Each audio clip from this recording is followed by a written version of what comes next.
Nice of you to drop in.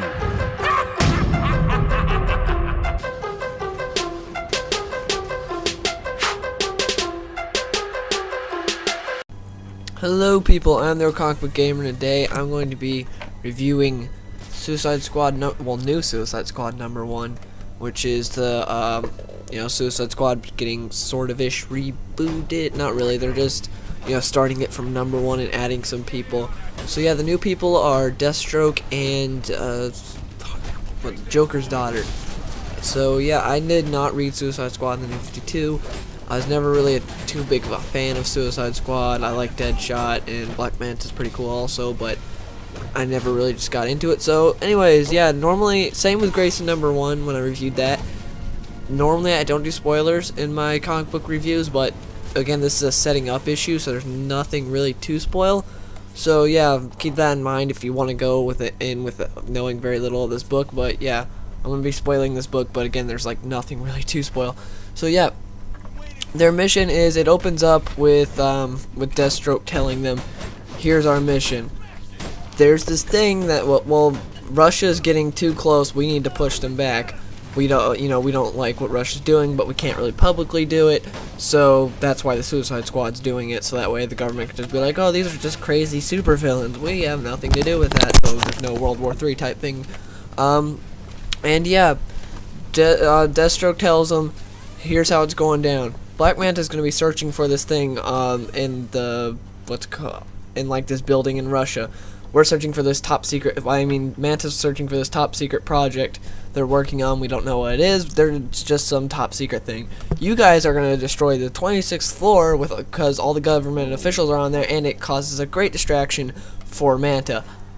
Then they're all just like, well, what are you going to be doing? Deathstroke just says, I'm going to be he's like, oil is like Russia's most profitable thing. I'm going to be killing the CEO of their #1 oil company. And so Deadshot is just like, wait, I'm Deadshot. Why am I doing that? Deadshot's in my name. He just tells him. We already saw all this in the preview, but yeah, he just tells him, well, I'm the highest paid killer I'm the highest trained killer on this team. Scratch that, the world. And I really like seeing that.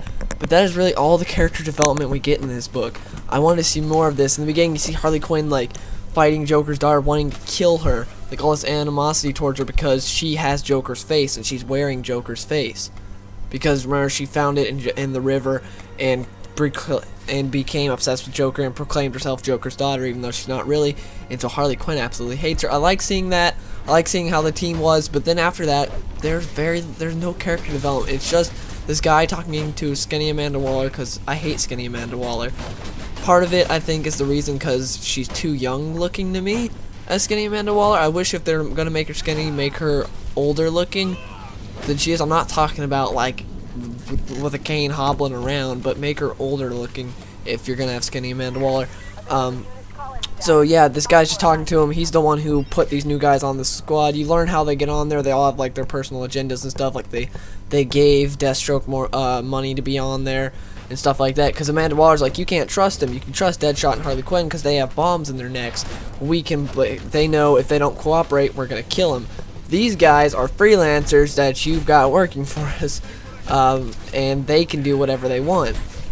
So yeah, but this book is basically what happens is, you see them doing their thing. They're tearing apart like 26th floor of this building, and Manta searches for a thing, finds it, and Deathstroke's sitting up there with a sniper waiting for the oil CEO.